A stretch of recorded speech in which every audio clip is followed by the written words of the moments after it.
사무엘상 23장 1절에서 14절까지 말씀 우리 한 절씩 교독하도록 하겠습니다. 사무엘상 23장 1절입니다. 사람들이 다윗에게 전하여 이르되 보소서 블레셋 사람이 그일라를 쳐서 그 타작 마당을 탈취하더이다 하니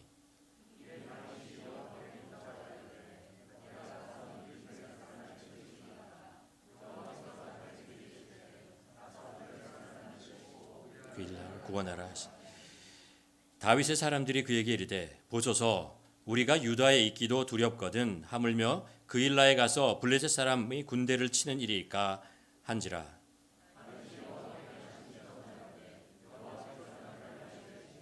그일라로 내려가라. 내가 블레셋 사람들을 내 손에 넘기려.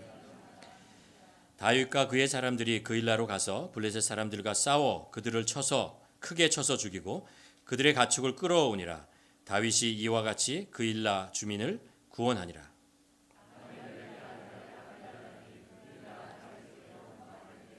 에봇을 내려왔다. 다윗이 그일라에 온 것을 어떤 사람이 사울에게 알림해 사울이 이르되 하나님이 그를 내 손에 넘기셨다. 그가 문과 문 빗장이 있는 성읍에 들어갔으니 갇혔도다.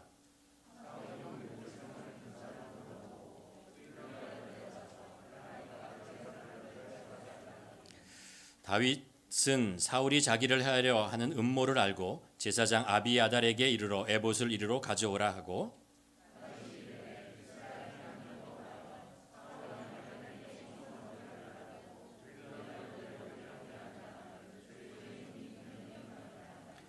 그일라 사람들이 나를 그의 손에 넘기겠나이까?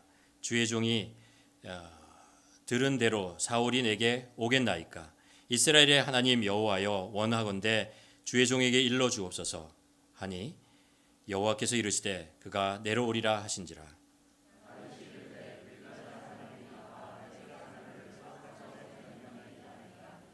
여호와께서 이르시되 다윗과 그의 사람 600명 가량이 일어나 그일라를 떠나서 갈 수 있는 곳으로 갔더니 다윗이 그일라에서 피하는 것을 어떤 사람이 사울에게 말하며 사울이 가기를 그친지라.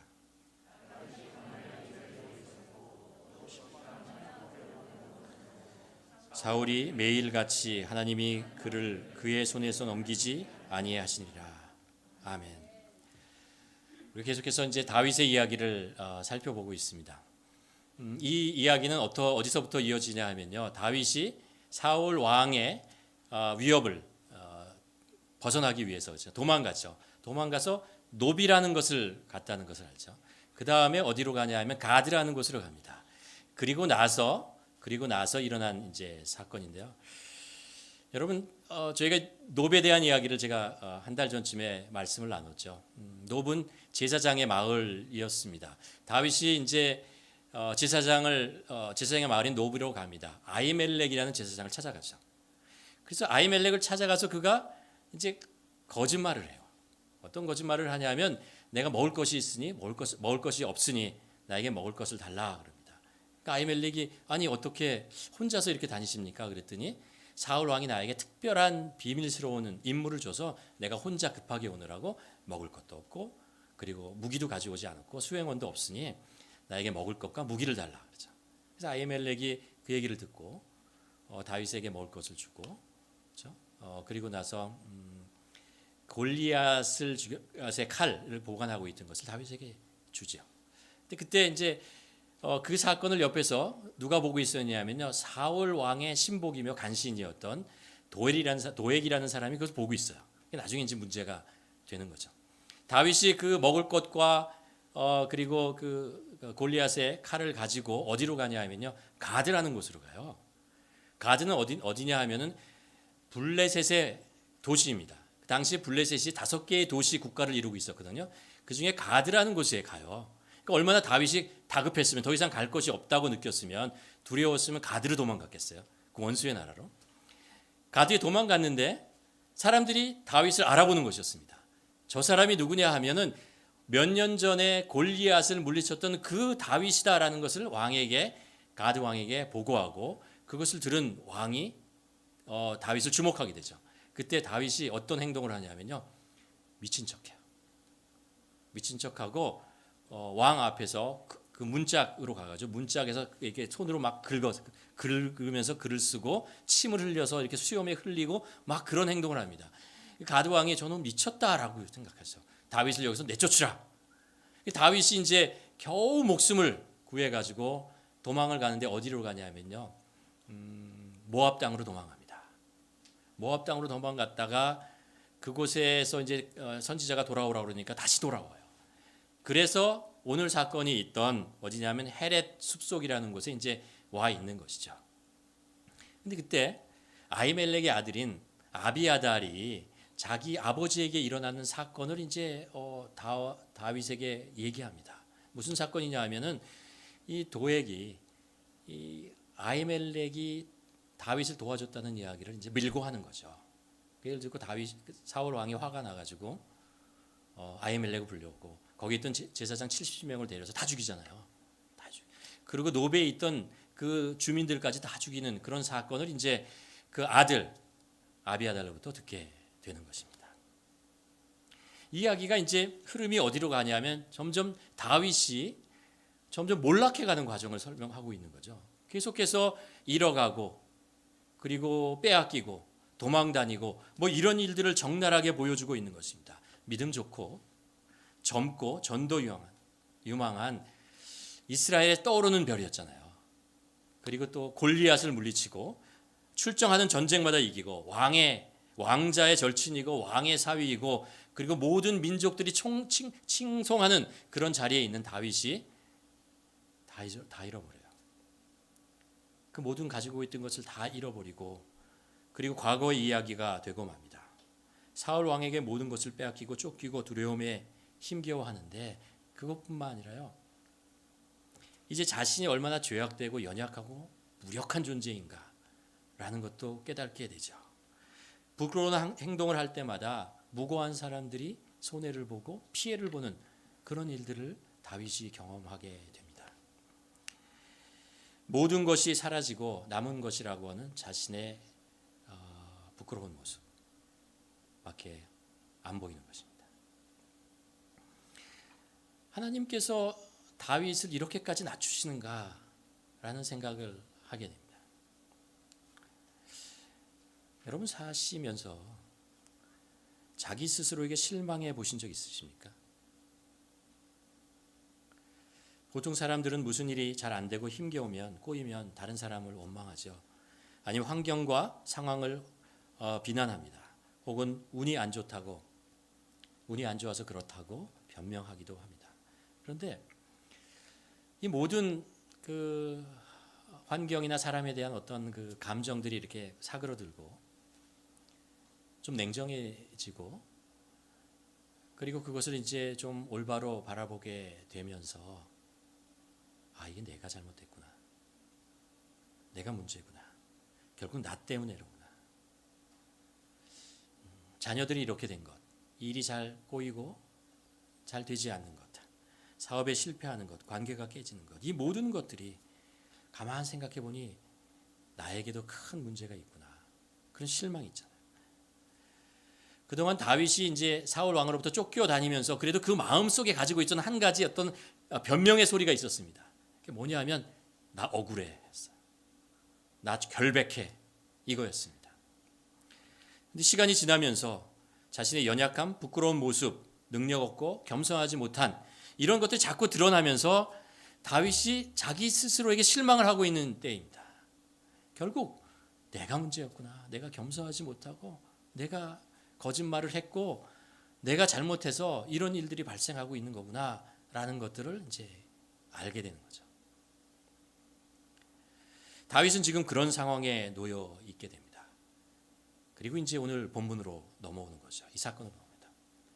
오늘 본문이 우리들에게 가르쳐주고 있는 메시지는 우리가 놓치지 말아야 할 것은 이것입니다. 다윗은 어떻게 이런 스스로에게 실망하고 어려운 상황 속에서 이것을 극복하고 이겨내게 되었는가라는 것입니다. 오늘 본문 사건을 보면서 이 좌절의 시간에 다윗이 비로소 기도의 사람이 되어가는 것을 우리들에게 보여주고 있습니다. 오늘 본문의 사건으로 한번 들어가면 이렇습니다. 다윗이 사울 왕의 쫓아오는 것 피해 가지고 헤렛 숲속으로 왔다고 했잖아요. 그것은 이제 그일라라는 곳에서 굉장히 가까웠어요. 그일라는 어떤 곳이냐 하면은 그 블레셋과 이스라엘의 접경 지역에 있었습니다. 이스라엘 땅이었죠. 그래서 블레셋이 자주 침입해 왔습니다. 언제 침입해 오냐 하면은 추수철에 침입해 와요. 잘. 그들이 이제 갖고 왔던 농작물들 있잖아요. 농작물들 탈취하기 위해서 오는 거죠. 이 사건도 시작하는 것이 그렇게 시작을 합니다.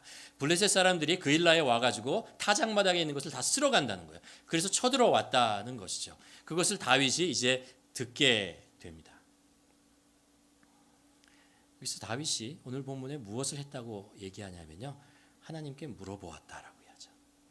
2절에 보면 이에 다윗이 여호와께 묻자와 이르되 내가 가서 이 블레셋 사람을 치리일까?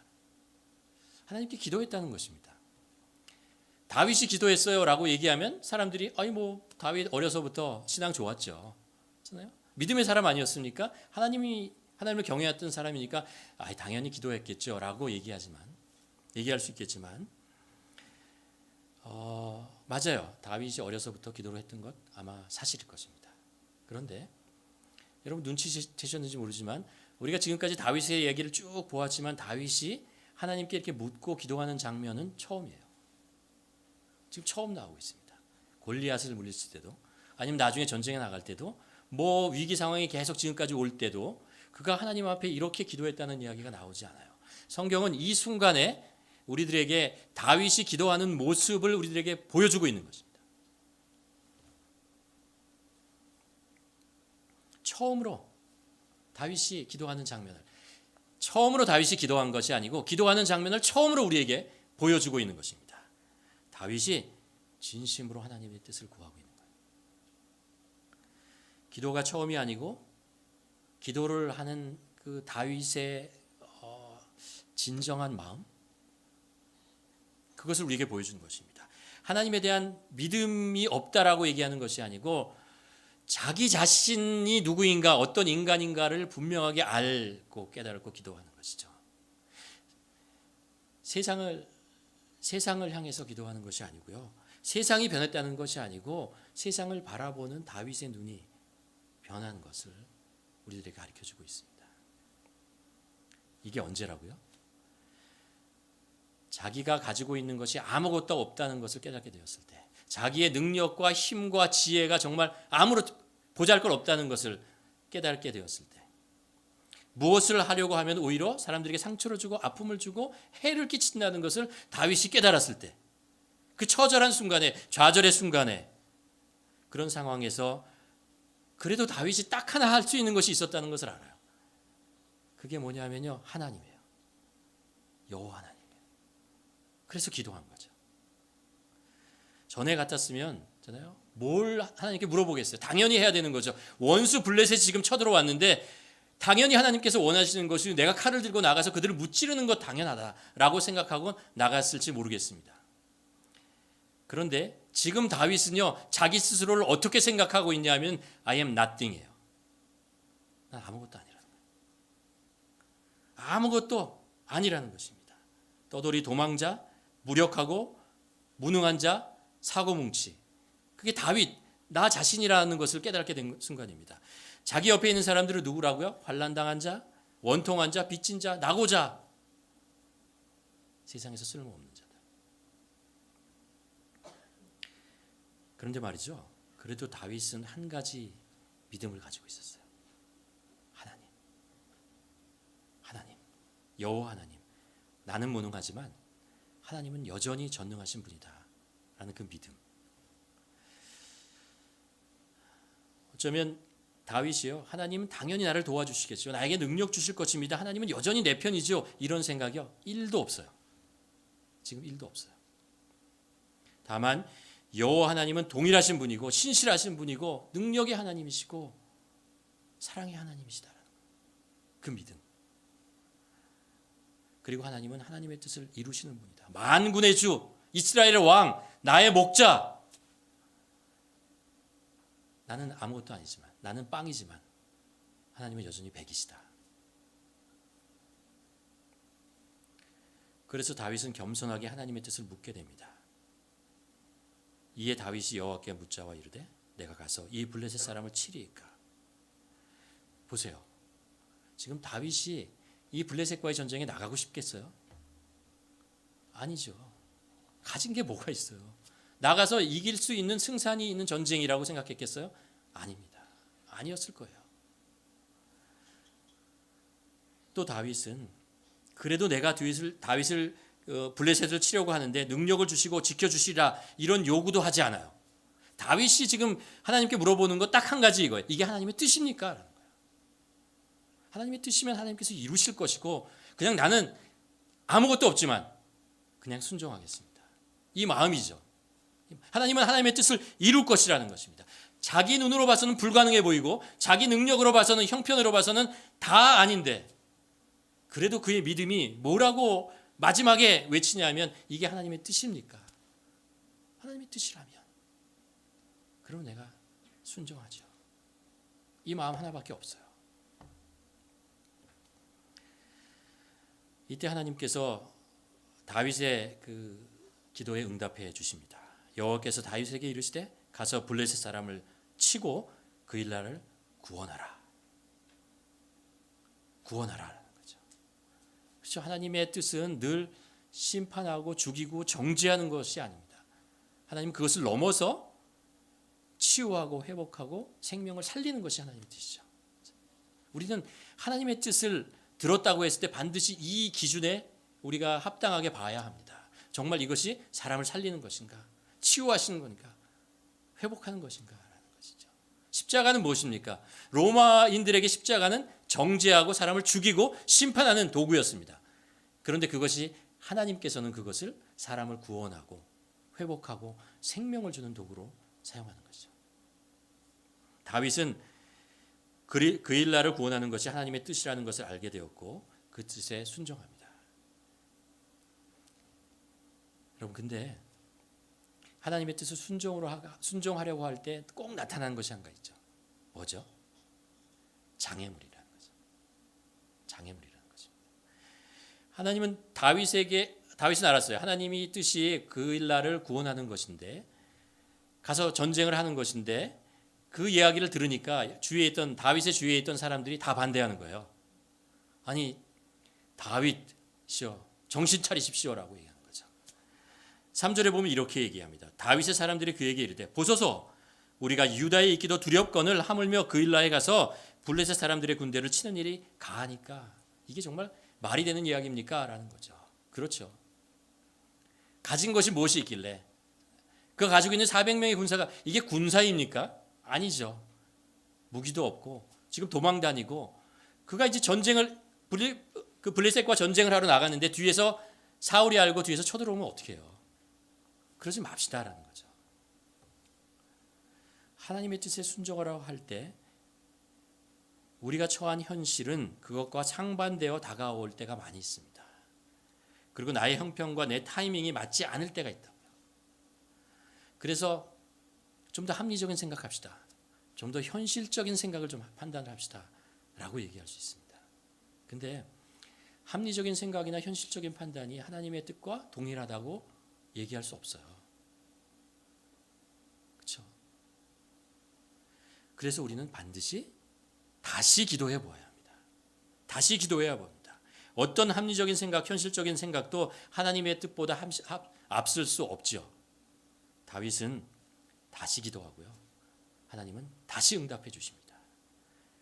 4절에 보면 일어나 그 일나로 내려가서 내가 블레셋 사람들을 내 손에 넘기리라 확신하자.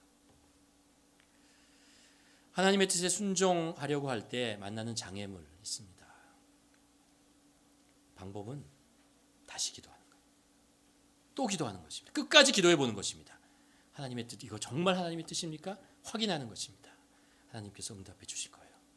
우리가 우리의 합리적인 생각들, 우리 현실적인 그런 결정 이런 거 다 내려놓고 하나님의 뜻이 무엇입니까? 라고 질문을 했을 때 하나님의 음성이 들려오죠.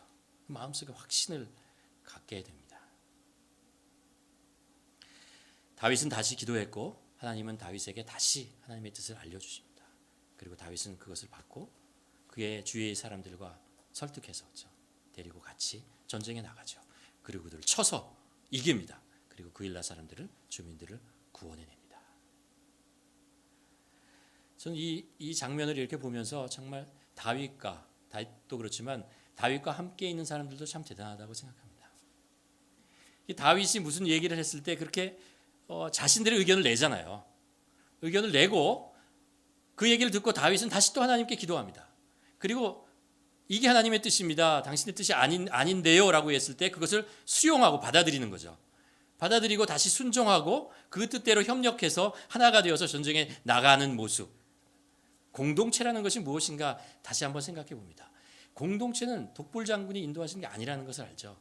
모든 사람들이 다 자기의 이야기를 얘기할 수 있지만 결국에 가서는 하나님의 뜻이 무엇이냐가 중요하죠. 우리들의 경험이나 합리적인 생각이나 현실적인 선택보다 더 위에 가는 것이 뭐냐면 하나님의 뜻이라는 거예요. 하나님의 뜻이라는 것을 확신했을 때 그 공동체가 함께 그것에 순종하고 그리고 협력하고 나아가는 것, 이것이 건강한 공동체이고 또 성장하는 공동체. 이 다윗과 함께 있었던 400명의 이 사람들 한 사람 한 사람의 면면을 보면 별 사람들 아니에요. 별로 능력 없고 뭐 해낼 것 능력 없는 그런 사람들입니다. 그런데 이 사람들이 하나님의 뜻에 순종했을 때, 하나님의 뜻을 찾고 그것에 순종했을 때 그들이 블레셋과의 전쟁에서 이기는 거죠. 이기는 것입니다. 오늘 본문의 이야기를 보면서 마지막으로 주목해야 될 것 하나 있습니다. 그게 뭐냐면요, 다윗이 이 사건을 통해서 기도의 사람이 되었다는 것입니다. 여러분, 어떤 상황에서 기도하는 것과 기도의 사람이 된다는 것은 비슷한 말 같지만 사실은 같지는 않아요. 차이가 있어요. 여러분, 우리가 처하는 상황, 형편이 우리를 기도하게 만들죠. 여러분 동의하십니까? 우리가 처한 상황 있잖아요.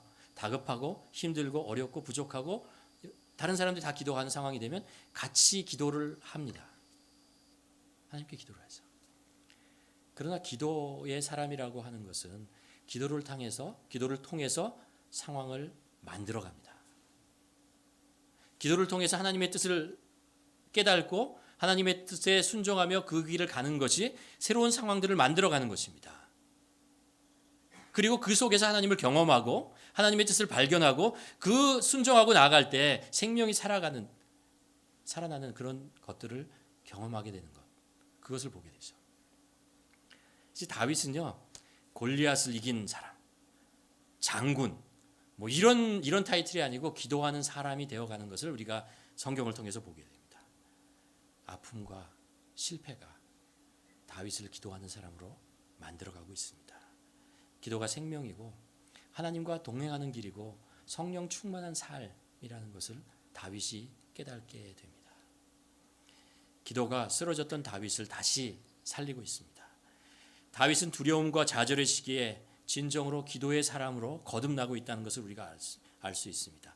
기도를 통해서 그 어려운 상황을 돌파해 나가는 그런 사람으로 되고 있습니다. 하나님께서 다윗을 왕으로 기름 부으시고 하나님께서 그에게 전쟁을 하는 법, 아니면 외교를 하는 법, 사람들을 관리하는 법, 뭐 이런 것들을 가르쳐주고 훈련하기 전에 그 근본적으로 하나님께서 다윗에게 원하셨다는 것은 다윗을 기도하는 사람으로 만들어가는 거예요. 기도를 통해서 하나님의 뜻을 깨닫고 기도를 통해서 지혜를 얻고 기도를 통해서 왕이 되어가는, 왕이 무엇을 하는 것인지 배워가는 거죠. 오늘 본문을 계속해서 읽어 내려가면요, 사실 이 다윗의 오늘 본문에 나오는 한 번의 기도가 다윗의 인생을 바꿔놓지 못해요. 하나님의 뜻에 따라 그일라에 가서 블레셋을 물리치잖아요. 하나님의 기도하고 하나님의 뜻에 순종하고 그일라에 가서 그들을 물리치고 이겼습니다. 그런데 이 다윗이 그일라에 가 있다는 것을 이제 어떤 사람이 사울 왕에게 또 일러요. 사울 왕이 보니까 야, 이거 정말 기회가 왔다라는 거죠. 그일라라는 성에 이제 갇혔다라고 생각을 합니다. 그래서 포위하려고 합니다. 그때 다윗이 직감을 합니다. 뭘 직감하냐면요, 이 그일라에 있는 주민이 나를 다윗에게 넘겨줄 수도 있겠다라는 생각을 합니다. 그래서 다윗이 또 기도를 해요. 기도를 해서 하나님, 12절에 보면 다윗이 이르되 그일라의 사람들이 나와 내 사람들을 사울의 손에 넘기리이까라고 기도를 합니다. 이때 하나님께서 뭐라고 대답하네요? 그렇다라는 거예요. 그일라의 사람들이요, 자기 부하들을 모두 사울 왕에게 넘기겠다라고 얘기합니다. 이게 도대체 무슨 상황입니까? 하나님의 뜻에 순종해서 그일라를 구원하는데, 그들이 다 구원했는데 그 주민들이 자기를 배반하고 자기를 사울 왕에게 밀고 하겠다는 거예요. 넘겨주겠다고 하는 것입니다. 다윗이요, 아니 하나님, 이거 도대체 왜 이러십니까? 라는 거죠. 내가 하나님의 뜻에 순종해서 죽음을 무릅쓰고 전쟁을 해서 이들을 구원했는데 하나님께서 나에게 대하는 것이 무엇입니까? 내가 이 전쟁을 통해서 얻은 것이 무엇입니까? 하나님, 나에게 무슨 대가를 주시는 것입니까? 왜 내가, 하나님, 이럴 거면 내 부하들 앞에서 내 체면이 무엇입니까? 왜 나를, 이렇게 될 거면 나를 왜 이 죽음의 자리로 나를 몰아넣으신 것입니까? 다윗이 이렇게 얘기할 수 있죠. 원망할 수 있습니다. 근데 오늘 본문을 보면요, 다윗이 당황하거나 하나님을 원망하지 않아요. 13절에 보면 이렇게 얘기합니다. 다윗이 그의 사람 600명가량이 일어나, 다윗과 그의 사람 600명가량이 일어나 그일라를 떠나서 갈 수 있는 곳으로 갔더라. 갈 수 있는 것으로 갔다라 세 번역에 뭐라고 했냐면요, 그일라를 벗어나 떠돌아다녔다.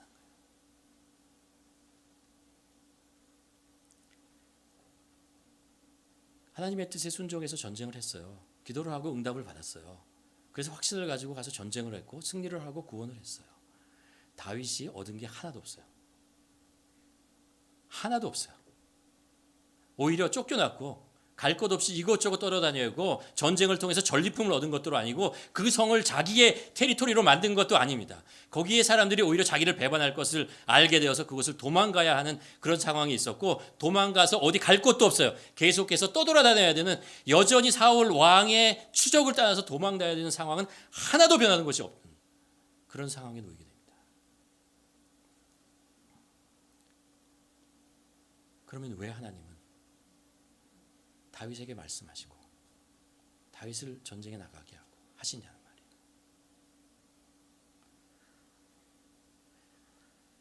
한 번의 대가로, 한 번의 기도로 얻는 대가보다 다윗에게 중요한 것이 뭐였냐면요, 한 번의 기도로 얻은 대가보다 하나님께서 다윗의 기도에 응답하시면서 계속해서 다윗을 지켜주시고 보호하시고 인도하시고 함께 동행하신다는 것을 확신하는 것이 더 중요합니다. 한 번의 기도로 얻은 대가보다는 하나님께서 다윗이, 지금 다윗 스스로가 나는 아무것도 아니고 정말 실망스러운 상황 속에 있지만 그럼에도 불구하고 하나님께서 다윗의 기도를 들으시고 응답하시고 계속해서 다윗을 인도하신다, 보호해 주신다는 그 확신을 가지는 게 훨씬 더 중요하죠. 오늘 본문 14절을 한번 우리 같이 읽도록 하겠습니다. 이 오늘 본문의 마지막 절인데요, 결론입니다. 우리 한번 한 목소리로 읽도록 하겠습니다. 시작. 다윗이 광야의 요사에서도 있었고 또 십광야의 산골에서도 머물렀으므로 사울이 매일 찾되 하나님이 그의 손에 넘기지 아니하였다라. 그일날을 나왔어요. 그 광야의 요새에 갔다가 또 머물 곳이 안 되니까 또 십광야의 산골로 들어갔습니다. 왜냐하면 사울 왕이 계속 찾아다니는 거예요. 계속 사람들을 얘기를 듣고 또 군대를 보내고 찾아 들어오는 거예요. 근데 다윗을 못 찾아요. 사울 왕이 다윗을 잡지를 못해요.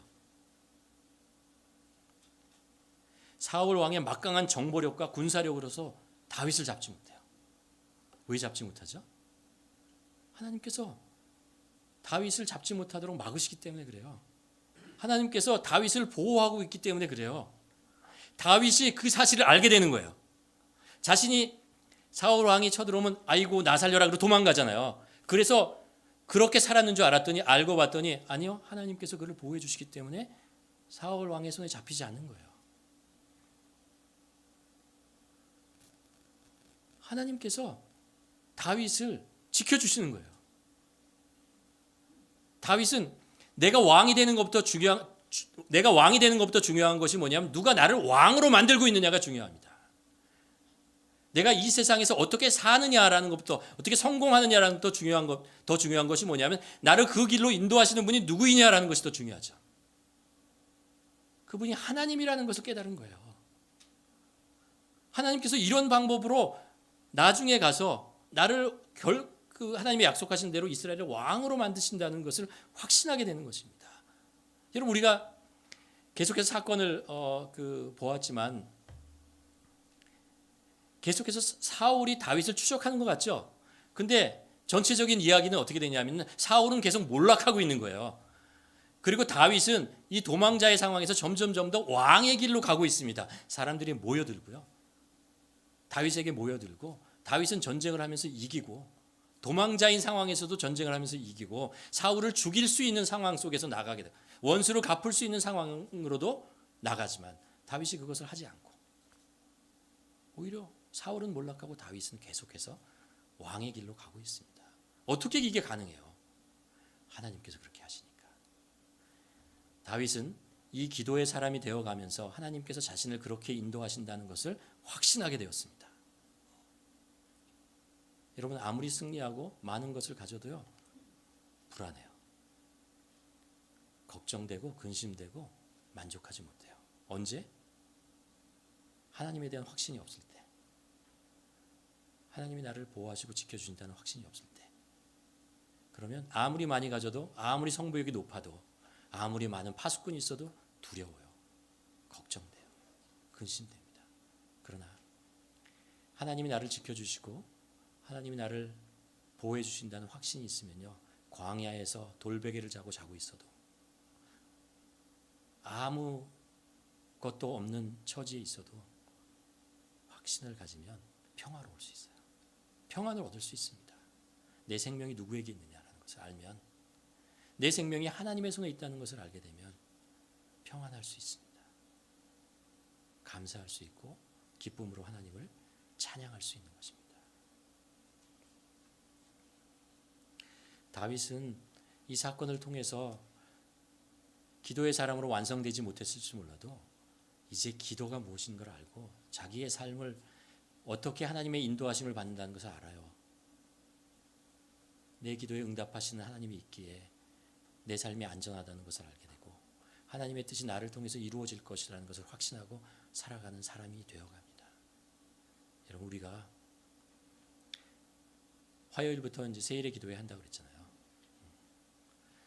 우리의 기도 제목 많이 있고 또 우리가 주위에 있는 사람들을 위해서 중보해야 되는 것도 있고 우리 민족과 열방과 많은 나라들을 위해서 기도해야 되는 것이 있습니다. 그런데 우리가 21일 동안 꾸준히 기도하면서 우리가 기도하는 사람이 되어야 합니다. 기도에 응답을 받는 것도 중요하지만 우리가 기도하는 사람이 되는 것이 중요합니다. 기도가 나의 호흡이고 생명이고 기도가 나의 삶의 중심이라는 것, 그리고 기도를 통해서 내가 성령 충만한 삶을 살 수 있다는 것, 그것을 알고 꾸준히 기도하는 거죠. 꾸준히 늘 기도하는 것입니다. 호흡과 같이 기도하고 기도를 통해서 하나님이 나의 왕이 되심을 확인하고, 그것이 우리들에게 중요한 것입니다. 그래서 우리가 21일 동안 기도하는 것입니다. 21일로 우리의 기도가 끝나는 것이 아니고 이 기간을 통해서 우리가 기도의 사람으로 거듭나고 하나님의 백성이 되는 거죠. 그리고 또한 이런저런 지치고 힘들고 나약한 우리의 모습, 육체의 영혼과 이 모든 것들이 정말 다윗이 자기 삶의 밑바닥에 있을 때 기도를 통해서 일어나는 것처럼 그런 것이 다시 우리가 기도를 통해서 다시 하나님께서 주시는 능력을 가지고 위로를 가지고 평화를 가지고 다시 한번 일어나는 거죠. 그래야 우리가 끝나지 않을 2020년에 22년의 코로나 상황도 우리가 살아갈 수 있죠.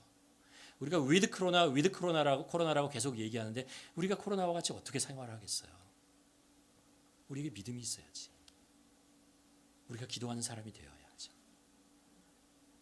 코로나뿐만 아니라 더 많은 일들이 우리에게 있잖아요. 더 많은 사건들이 있잖아요. 우리가 감당할 수 없는 그 많은 일들이 2022년에 다가올 것입니다. 어떻게 그것을 이겨내고 어떻게 살아가겠습니까?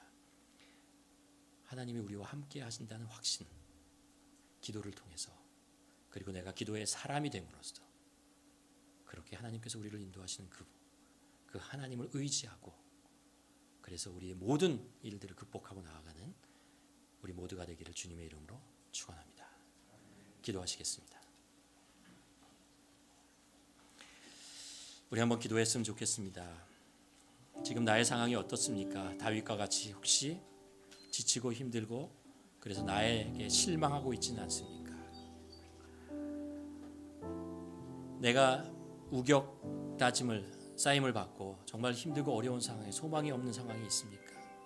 내 지혜와 능력으로는 감당할 수 없는 알 수 없는 그런 상황 속에 있지는 않습니까? 여러분 우리 한번 기도의 사람이 됩시다.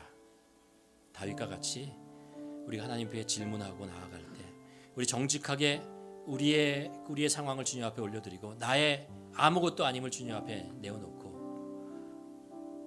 주님 앞에 나아갈 때 주님께서 우리의 삶을 인도하실 것입니다. 우리 함께 기도하며 주님 제가 그렇게 다윗처럼 기도의 사람으로 변해갈 수 있도록 그렇게 성장할 수 있도록 하나님 도와주시옵소서. 함께 기도하시겠습니다.